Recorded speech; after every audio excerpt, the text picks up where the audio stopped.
क्षण भर की पहचान जगत में जीने का सामान दे गई। पल भर की पहचान जगत में जीने का सामान दे गई। पाने की अभिलाषा खुद को, पाने की अभिलाषा खुद को खोने का वरदान दे गई। पग की प्रथम रुझान, पग की प्रथम रुझान पंथ में मिटने का अरमान दे गई। क्षण भर की पहचान जगत में जीने का सामान दे गई। पाने की अभिलाषा खुद को खोने का अरमान वरदान दे गई। पग की प्रथम रुझान पंथ में मिटने का अरमान दे गई। क्षण भर की पहचान जगत में जीने का सामान दे गई।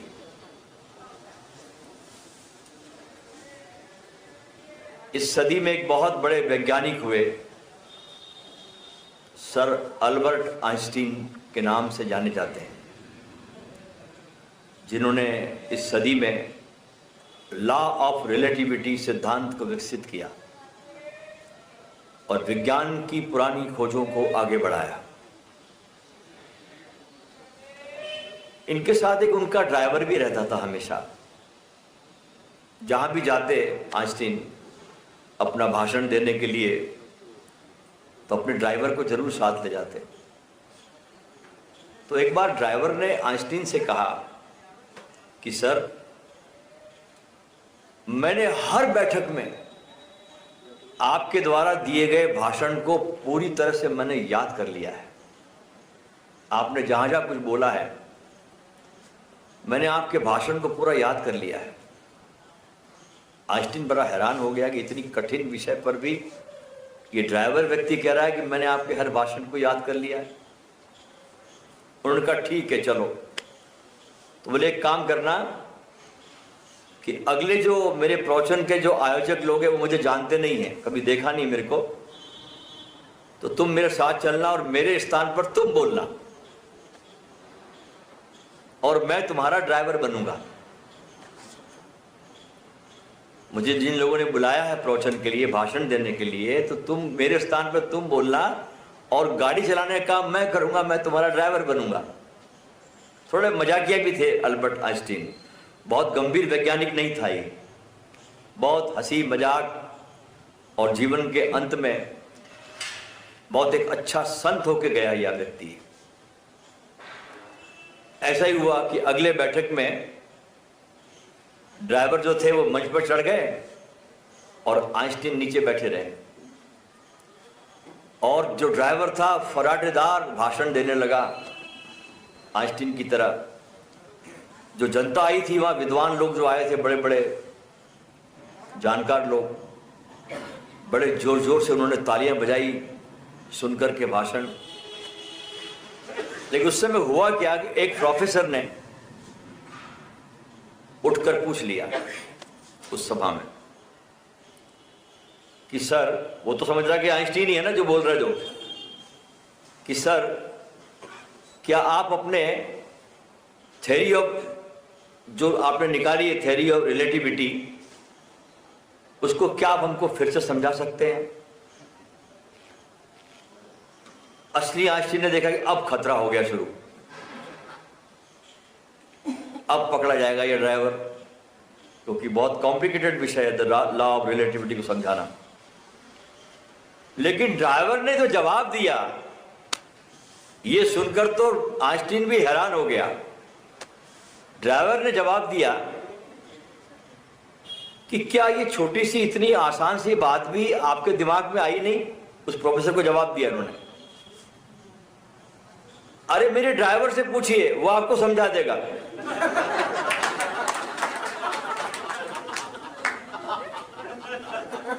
इतनी छोटी सी बात आप मेरे ड्राइवर को पूछ लीजिए, वो समझा देगा।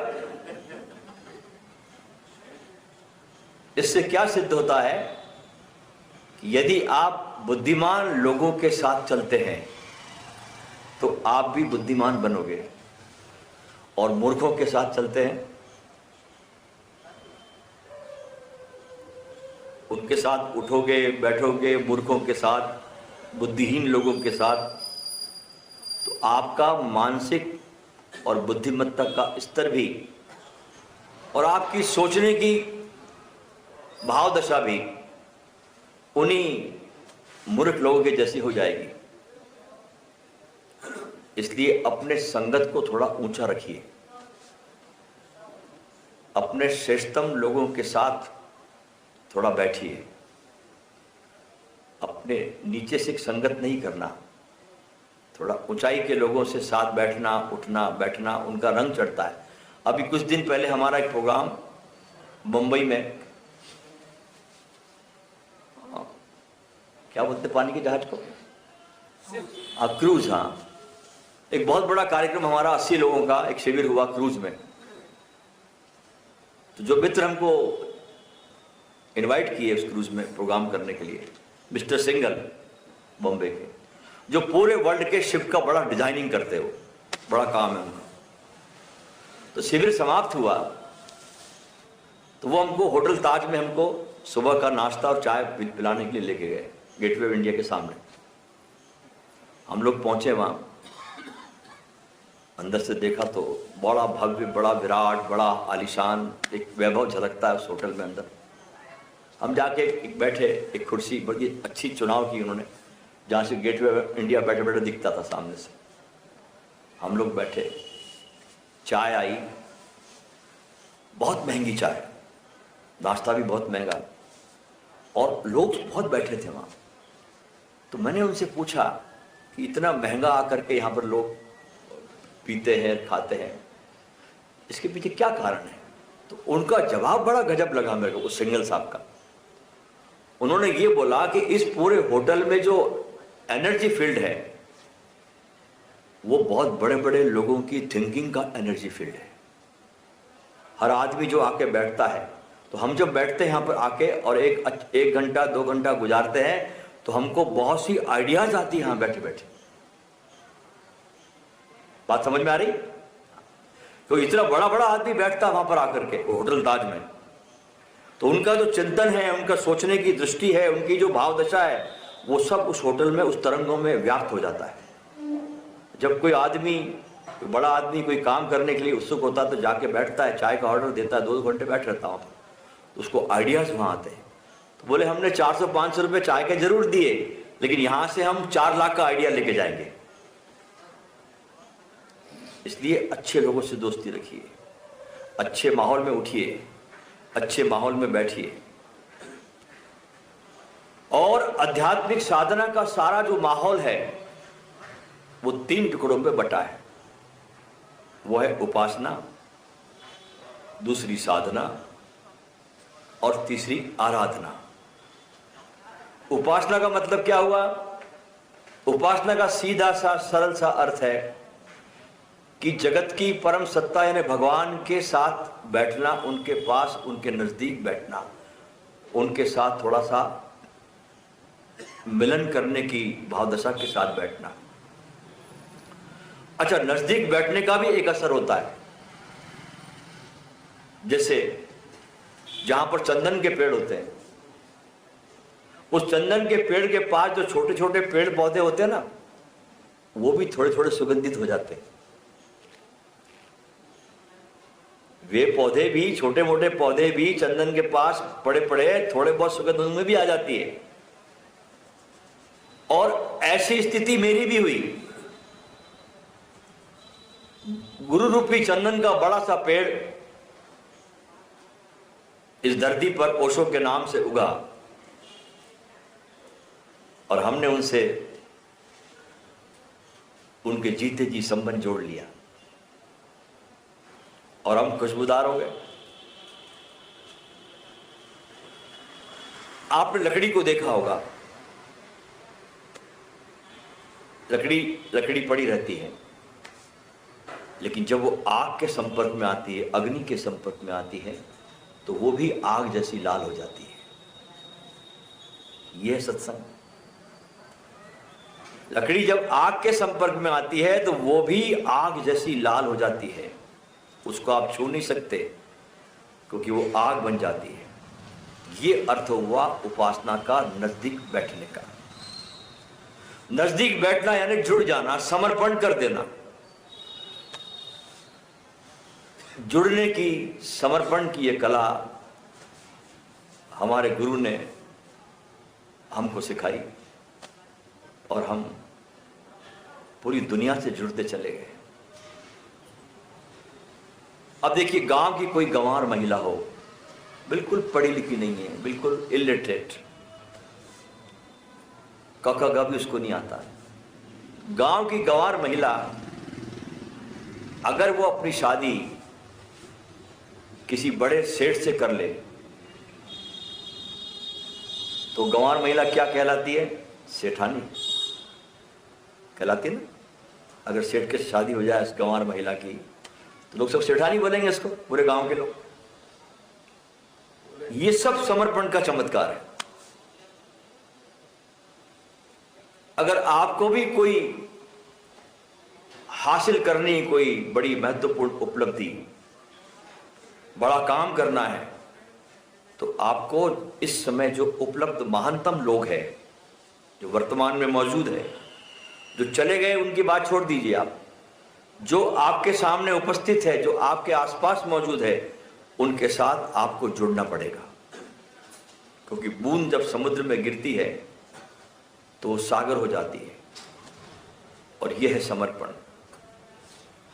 अगर बूंद अपनी हस्ती को समाप्त न करे, समर्पण न करे, तो बूंद बनी रहेगी, वो सागर हो नहीं सकती।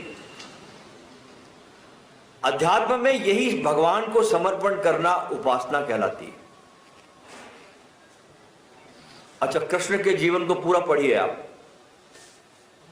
उसमें साधना जैसी चीज कुछ नहीं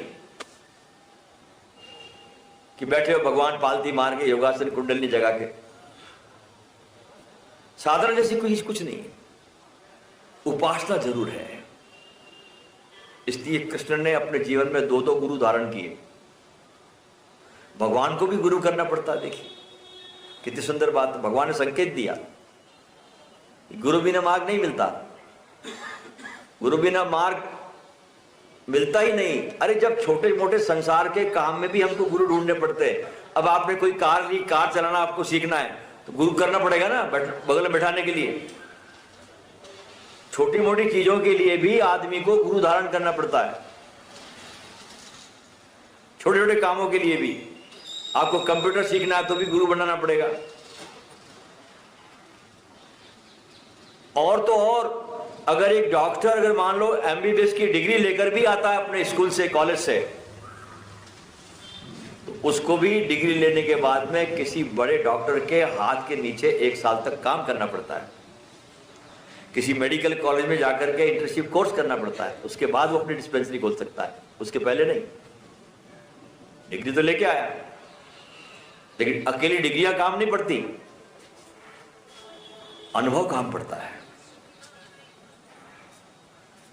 तो कृष्ण के जीवन में साधना जैसा कुछ नहीं है, उपासना है।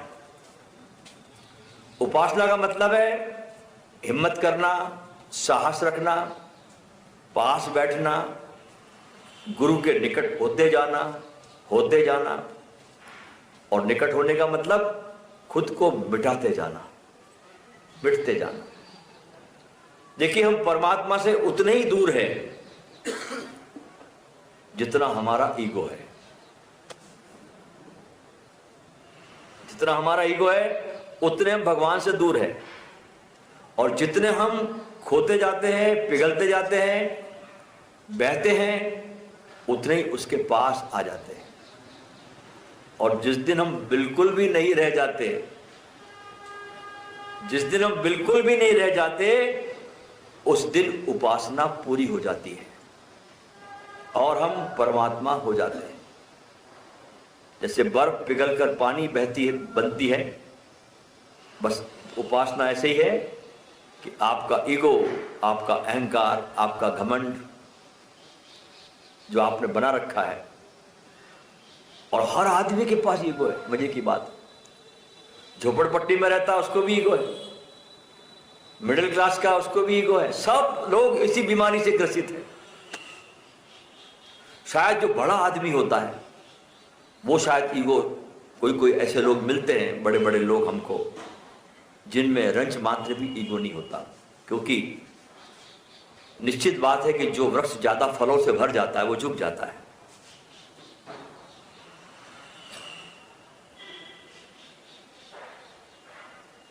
तो उपासना कोई साधना नहीं है, अपने को खो देना, अपने को पाना है। ये कैसे पाना है, अपने को खोना कैसा है, इस संबंध में मौलाना रूमी का एक बड़ा प्रसिद्ध कहानी है। एक गीत लिखा उन्होंने। क्या लिखा कि एक प्रेमी ने अपनी प्रेसी के द्वार पर दस्तक दी। द्वार को खटखटाता है एक प्रेमी अपनी प्रेसी के द्वार को, और ये सूफियों का गीत है जो कि उपासना को बहुत अच्छे से जानते हैं सूफी। गुरु आधारित धर्म है, गुरु से अथाह प्रेम करते हैं लोग, इतना प्रेम करते हैं अपने गुरु से कल्पना के बाहर। आप इनकी गाथाएं पढ़िए, हमने बहुत बोला है सूफियों पर, करीब करीब हमारे 30, 35, 40 घंटे के लेक्चर सूफियों पर ही है हमारे यूट्यूब के ऊपर। सुनते सुनते आप आंखों से आंसू भर जाएंगे, आपकी इतना प्रेम है इनके अंदर अपने गुरु के प्रति। तो प्रेमी ने अपने प्रेसी के द्वार पर दस्तक दी, अंदर से आवाज आई, कौन हो? तो प्रेमी ने कहा, मैं हूं। पहचानती नहीं? मैं हूं।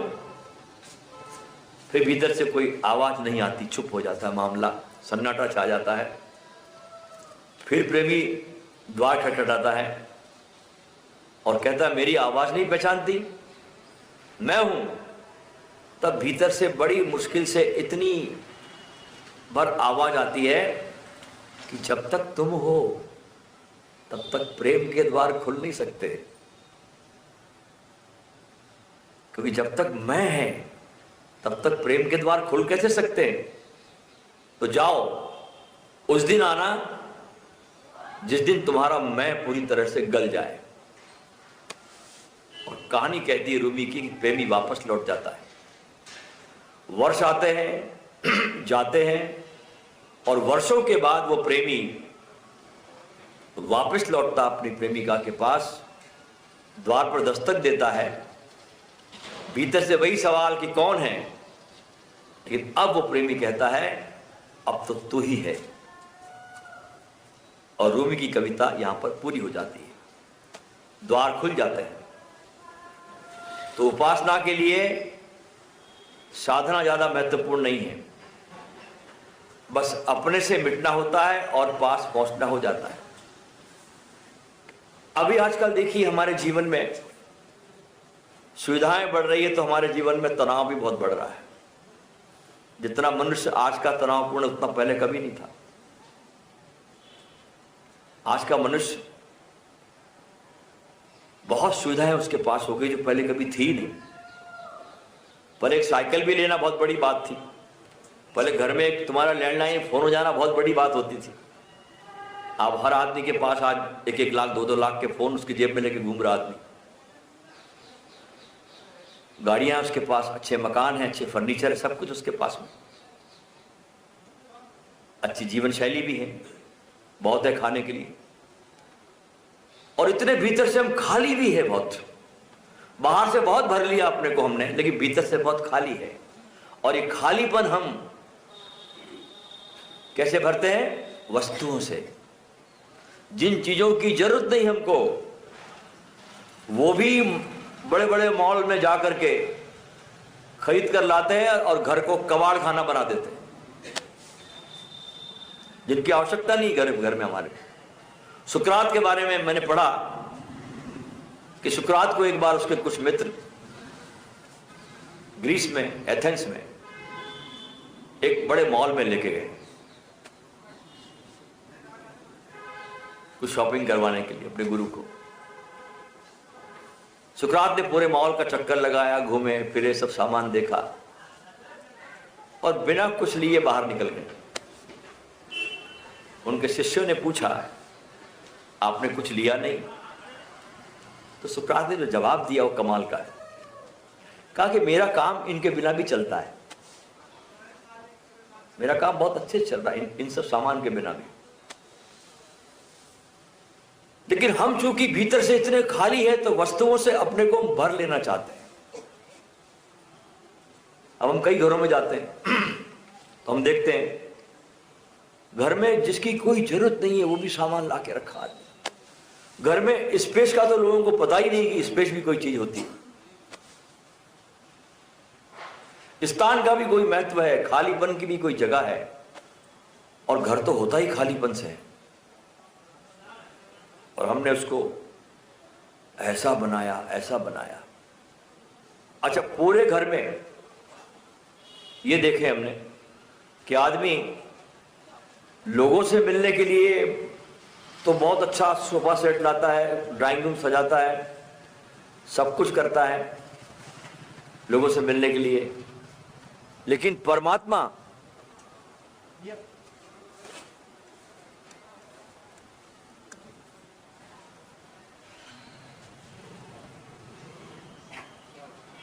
बंद हो गया।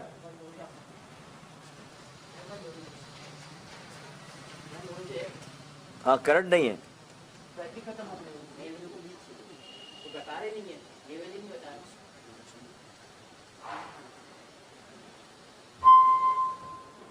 ये खत्म हो गया क्या?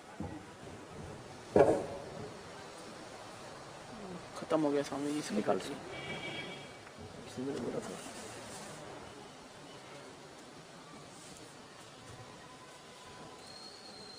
ऐसे ही कोई दिन बैटरी इंसान की भी खत्म हो जाती है।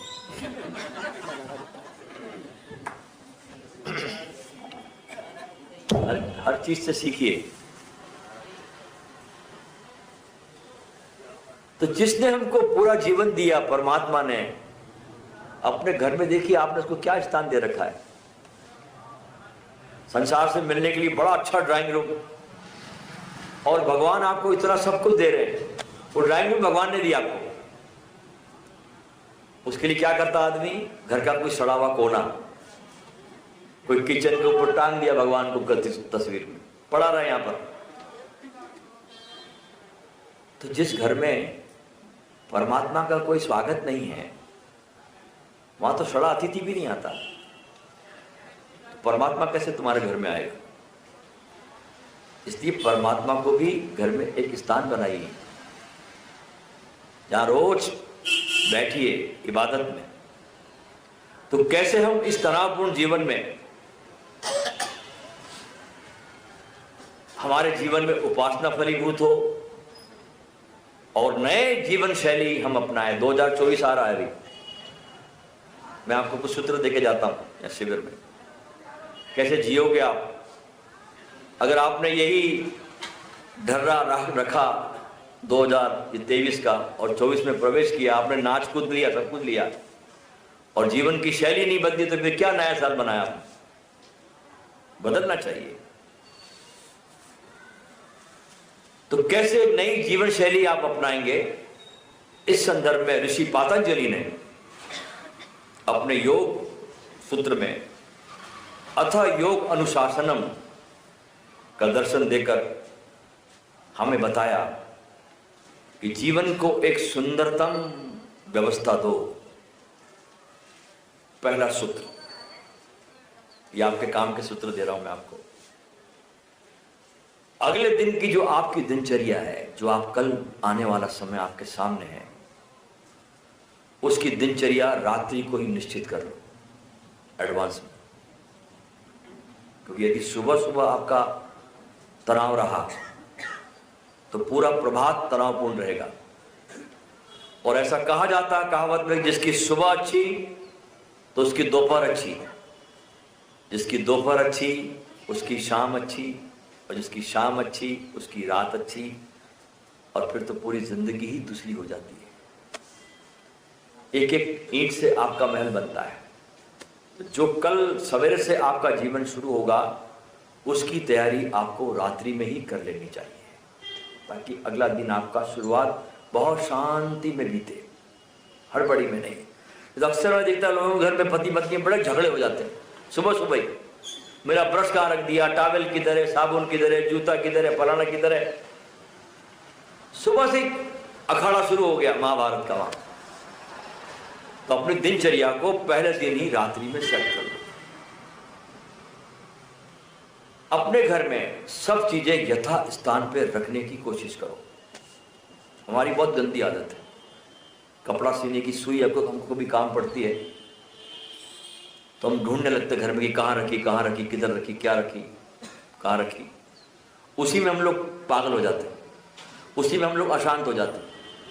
अशांति ध्यान रखना, धीरे धीरे ऐसा एकदम अशांति नहीं आती, अशांति के दिन भर आप बीज बो रहे हो। तो घर में जो भी आपका स्थान है, जो भी आपका दिन भर जो काम पड़ता है, कभी काम पड़ने वाला है, उसका एक स्थान निश्चित रखना चाहिए आपने, क्योंकि एक एक मिनट में आपका जीवन बनता है। जहां से भी आप शुरू करोगे सुधार करने का अपना जीवन, वहीं से शुभ है। तीसरा, अच्छाई का अभ्यास करो। अब तक हमने सिर्फ बुराई का अभ्यास किया है। आत्मा की सुधार के लिए अब ये प्रक्रिया को अपनाइए आप। चौथा सूत्र, आपके घर में जैसे मैंने बताया अभी, एक स्थान ऐसा जरूर हो जहां प्रवेश करके आपको एक मंदिर की अनुभूति आपको आए, और अपनी साधना का, आराधना का, उपासना का एक समय निश्चित करना। उस समय ही ध्यान में बैठना, बिल्कुल राइट टाइम। वो टाइम किसी और को देना मत। ऐसा नहीं कि आपने एक दिन सवेरे बैठ गए, कभी 3 दिन बैठे नहीं, फिर 4 दिन के बाद शाम को बैठ गए, फिर 4 दिन काम नहीं किया, फिर एक दिन सवेरे बैठ गए। इससे कुछ होता नहीं। निश्चित समय वो किसी को देना नहीं, उस पर अपनी आराधना को टिकाना। 5वां सूत्र, जन्म लेते के साथ परमात्मा आप पर कितना लुटाता है, लुटाने का ही काम करता है। कितना देता आपको, 24 घंटे देता है, 24 घंटे। रोटी, मकान, कपड़ा, आपकी सांसें, आपके शरीर में खून दौड़ रहा है, सब कुछ दे रहा है, सब कुछ देता आपको। जिसकी आपको जरूरत है वो आपको चीज पहुंच जाती है। तो थोड़ा आप भी उसके कार्य में जो भी आपसे बनता है थोड़ा देना सीखो, और खुद ही देना मत सीखो, अपनी संतानों के हाथों से भी दिलवाने की कोशिश करो। उन बच्चों में भी संस्कार डालना। भले बच्चों को धन मत देके जाना, बच्चों को संस्कार देके जाना। तो आप ही ना दे, बच्चों के हाथ से भी दिलवाए, उस पर आदत डालें। देखिए, ध्यान रखें, जो भी हम देते हैं परमात्मा के कार्य में, भगवान के काम में, बस वो ही हमारा है। बाकी सब चले जाने के बाद दूसरों का है, सब दूसरों का है।